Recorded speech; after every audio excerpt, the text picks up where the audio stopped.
HSC 26 ব্যাচের main tension weekly এক্সামে কী করব, কত নাম্বার সেফ।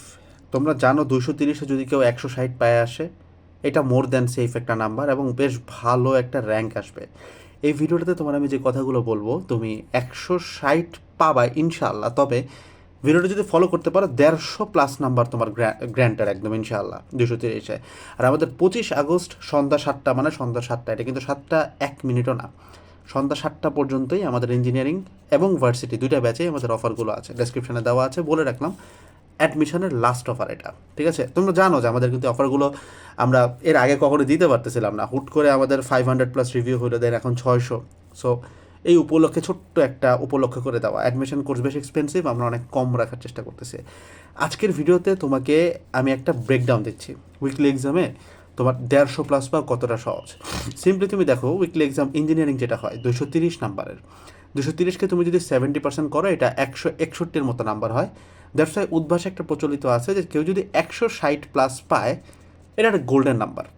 আমি আমার উদ্ভাসের লাইফেই উইকলি এক্সামে যেমন 37 পাইছি, ঠিক একইভাবে উইকলি এক্সামে আমি 183, 84, 85 এরকম নাম্বারও পাইছি। সো আমি তোমাকে এক্স্যাক্টলি একটা ব্রেকডাউন দিতে পারবো কোন প্রশ্নে কত নাম্বার রেজ করা পসিবল। উইকলি এক্সাম এমন একটা জিনিস, এই যে তোমাকে আমি বললাম যে 150+ তুমি পাবাই ভিডিওটা দেখলে ইনশাল্লাহ, এটা যে পাইলে ভাল লাগবে ব্যাপারটা শুধুমাত্র এরকম না, এটার উল্টা একটা পার্ট আছে। তুমি যদি 150-র নিচে আসো, তোমার র্যাঙ্ক খুব বাজে আসবে এবং এই জিনিসটা তোমাকে অনেক বেশি ভোগাবে, যেমনটা তোমাকে ডেইলি এক্সাম ভোগাচ্ছে। সো উইকলি এক্সাম তোমার ইঞ্জিনিয়ারিংয়ের ক্ষেত্রে 3টা সাবজেক্ট হচ্ছে ফিজিক্স, কেমিস্ট্রি, ম্যাথ, রাইট? তোমাদের সিলেবাসগুলো কেমন? ফিজিক্সের ক্ষেত্রে ভেক্টর আছে, কেমিস্ট্রির ক্ষেত্রে তোমার পরিমাণগত রসায়ন আছে, আর ম্যাথের ক্ষেত্রে সরলরেখা চ্যাপ্টারটা আছে। তো একদম কয়েকটা আমি তোমাকে হট টপিক বলতেছি, মানে এটা আমি একটু উইকলি 1কে ট্রেইলার করে বানাচ্ছি। ভার্সিটির যারা আছে তারাও এখান থেকে একটু দেখতে পারো, কারণ তোমাদের ক্ষেত্রেও সেম আর কি, 70% নাম্বার মোর দেন ইনাফ আর কি। তো তুমি ভেক্টরের ক্ষেত্রে যে ধরনের প্রশ্নের উত্তর করে তুমি অভ্যস্ত, ভেক্টরটা অনেকটা ওইরকমই হবে। নদী নৌকা নিয়ে ম্যাথ দেখবা, অভিক্ষেপ নিয়ে অনেক বেশি ম্যাথ দেখবা। নদী নৌকা, অভিক্ষেপ, এই দুইটা হচ্ছে তোমার একদম ভেক্টরের হট টপিক আর কি।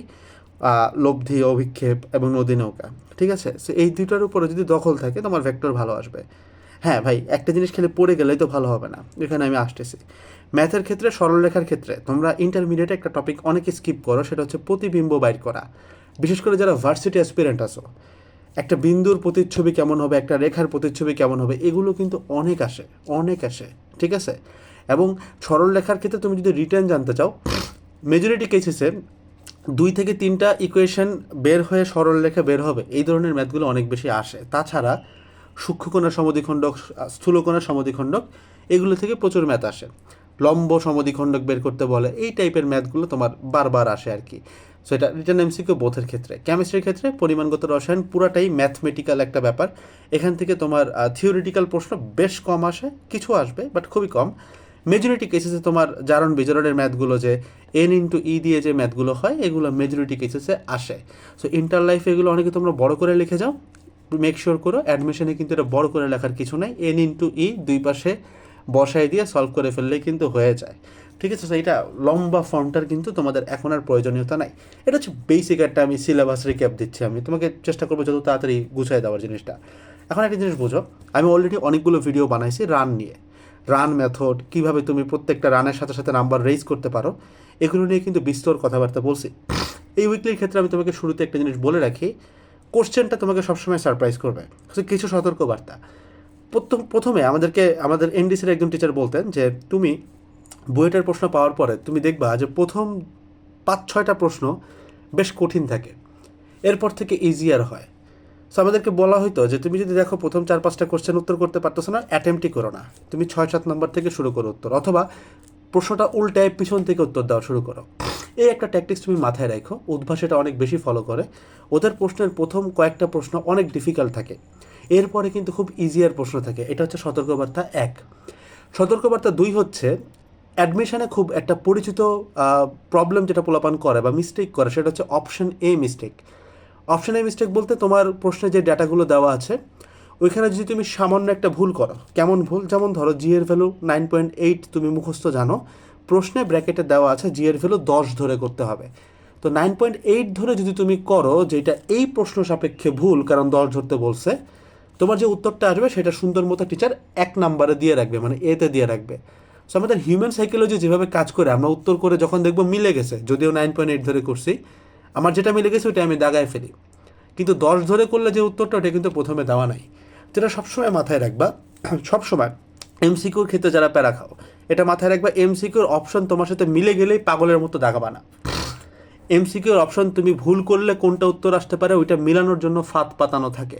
সো দ্যাটস ওয়াই তোমাকে বুঝতে হবে যে আমার মিলে গেলেও আমি অন্য আরেকটা হয় কি না এটা একটু অ্যাটেম্প্ট করবো, একটু ভালো মতো রিভাইজ দেবো যে কোথাও ভুল আছে কিনা, ডেটা তুলতে ভুল আছে কিনা। সতর্কবার্তাগুলো দেওয়া শেষ, সতর্কবার্তা নিয়ে আর কথাবার্তা বলবো না।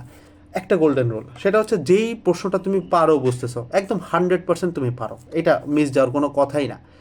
এই প্রশ্নটাতে তোমার যদি সময় একটু বেশি লাগে কোনো সমস্যা নাই।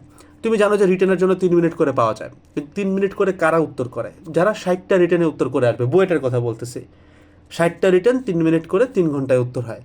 বুয়েটের ফার্স্ট বয়ে কিন্তু 60টা উত্তর করে না, এবং বুয়েটে চান্স পাওয়ার জন্য 60টার মধ্যে 32 থেকে 35টা উত্তর করলেই হয়ে যায়।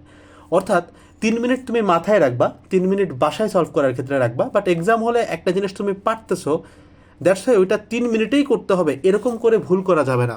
কারণ এক্সামে তুমি পিছাবা শুধুমাত্র, তুমি ডেইলি এক্সাম থেকে দেখো, তুমি এক্সামে পেছাও শুধুমাত্র তোমার পারা জিনিস ভুল করার কারণে, এই মিস্টেকগুলোর কারণে তুমি পেছাও। সো দ্যাটস ওয়াই যেইটা পারা ওইটা কোনোভাবে মিস করবা না, এটা একদম একটা গোল্ডেন রুল। এই পর্যন্ত যারা শুনছো, তোমার জন্য এখন জাস্ট একটা মেথড ফলো করো, রান মেথড। 1 নাম্বার থেকে শুরু করবা, 30 সেকেন্ডে ডিসিশন নিবা, ডাটাগুলো তুলবা, অথবা এমসিকিউ হইলে দাগায় উপরে লিখবা, তরণ দেওয়া, তাহলে একটা আন্ডারলাইন করে লিখে যাবা। এটা করার পরে 15 সেকেন্ডে ডাটা তুলবা, 15 সেকেন্ডের বেশি কখনোই তোমার ডাটা তুলতে লাগবে না। আর 15 সেকেন্ডে ডিসাইড করবা উত্তর করতে পারবো নাকি পারবো না। পারলে উত্তর করে ফেলবো সময় নিয়ে, কারণ এটা তোমার পারা জিনিস। না পারলে সাথে সাথে স্কিপ করে চলে যাব। 30 সেকেন্ডের মধ্যে এই সিদ্ধান্ত নেওয়াটাকে পপুলারলি বলা হয় 30 সেকেন্ড রুল। এই রুলটা আমি আমার প্রত্যেকটা ব্যাচে এটা নিয়ে কথা বলি, তো তোমাদেরকে আমি জানাই রাখলাম, এই জিনিসটা মাথায় রেখো। এখন আসো ফাইনাল ক্লু আর কি, 150 যদি তোমার হয়ে যায়, কিভাবে হয়ে যায়? 230 যে প্রশ্ন আসবে, উদ্ভাসের কিছু প্রশ্নের প্যাটার্ন থাকে, 230 নাম্বারের ভিতরে তোমার 150 নাম্বার এরকম থাকবে যে এগুলো তুমি যদি বেসিক সূত্র, বিগত বছরের প্রশ্ন, এগুলোর উপরে যদি ভালো দখল থাকে, তুমি এটা এমনি উত্তর করতে পারবা। বাট ক্যাচটা হচ্ছে এই ম্যাথগুলো এমনভাবে লুকানো থাকবে যে ধরো প্রথম 2টা ম্যাথ অনেক জটিল, এরপরে প্রায় 10টা ম্যাথ খুব সিম্পল দেওয়া, তোমার এই 2টা ম্যাথেই ঘাম ছুটে যাচ্ছে, সো পরের 10টা তুমি ভুল করতেছো। এই ঘটনাগুলো বারবার ঘটে। এটা খালি উদ্ভাস না, এই উদ্ভাস কিন্তু এটা বুয়েট থেকে কপি করে, বুয়েট ঢাবের এই কাজটাই করে।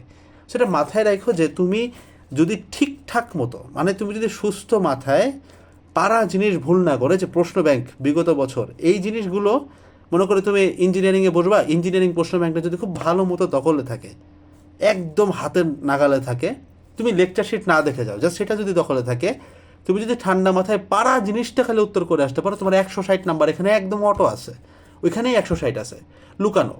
আমি তোমাকে একটা জিনিস বলে রাখতে, সেটা দেখলে তুমি বুঝবা যে তুমি ভুল করো কোথায়। তুমি পরীক্ষার হলে দেখবা তোমার কাছে মনে হবে 160 নাম্বার তো নাই, ভাই ভাই কী বলছিল। এবার বাসায় এসে ঠান্ডা মাথায় বাইর করে দেখো 160-এর উপরে নাম্বার ছিল, যেটা তুমি পারতা। সো এই কনফিডেন্সটা বিল্ড আপ করার জন্য তোমাকে যেটা করতে হবে, প্রশ্ন ব্যাংকে হয়তো তোমার 200 ম্যাথ আছে, যতই থাকুক এমসিকিউ রিটেন মিলায়, এই 200 ম্যাথের 200টা তুমি কয়বার করতে পারবা? অনেকবার করার সুযোগ নাই। সো তোমার টার্গেট থাকবে এই ম্যাথগুলোকে কমায় নিয়ে কম্প্যাক্ট করে এতটা কম সংখ্যায় আনতে হবে যেন 20টা ম্যাথ করলে তোমার মোটামুটি 100 ম্যাথ করার ক্ষমতা হয়ে যায়। ওই 20টা ম্যাথ এমনভাবে পিক করতে হবে, দেন ওই 20টা ম্যাথকে তুমি 10 বার করো, তাহলে ওই জিনিসটা একদম মুখস্থ লেভেলে চলে যাবে। যখন জিনিসটা অনেক বেশি আয়ত্তে চলে আসবে, তখন ওই ম্যাথে যদি একটু ডেটা ঘুরায় দেয়, থিওরিও ঘুরায় দেয়, তুমি ক্যাচ করতে পারবা কোথায় ভুল হয়েছে, কারণ তুমি সূত্র জানো। সো এই কাজটাই আমাদের কম্প্যাক্ট ইঞ্জিনিয়ারিং ব্যাচ এবং ভার্সিটি ব্যাচগুলোতে আমরা করি। সো আমাদের কিন্তু এবার উইকলি অনুযায়ী আমরা আমাদের ক্লাসগুলো প্রোভাইড করতেছি। উইকলি 1-এর ইঞ্জিনিয়ারিংয়ের সবগুলো class, physics chemistry math, weekly 1-এর ভার্সিটির সবগুলো ক্লাস অলরেডি আমরা অ্যাড করে রাখছি। উইকলি 1 দিয়ে আসার সাথে সাথে আবার উইকলি 2 পেয়ে যাবা। বাট উইকলি 1টা ভাই প্লিজ খারাপ করো না, কারণ এইটা খারাপ হলে তোমার নেক্সট আরও 4-5টা উইকলি অটো খারাপ হবে। সো বেস্ট অফ লাক, আসসালামু আলাইকুম।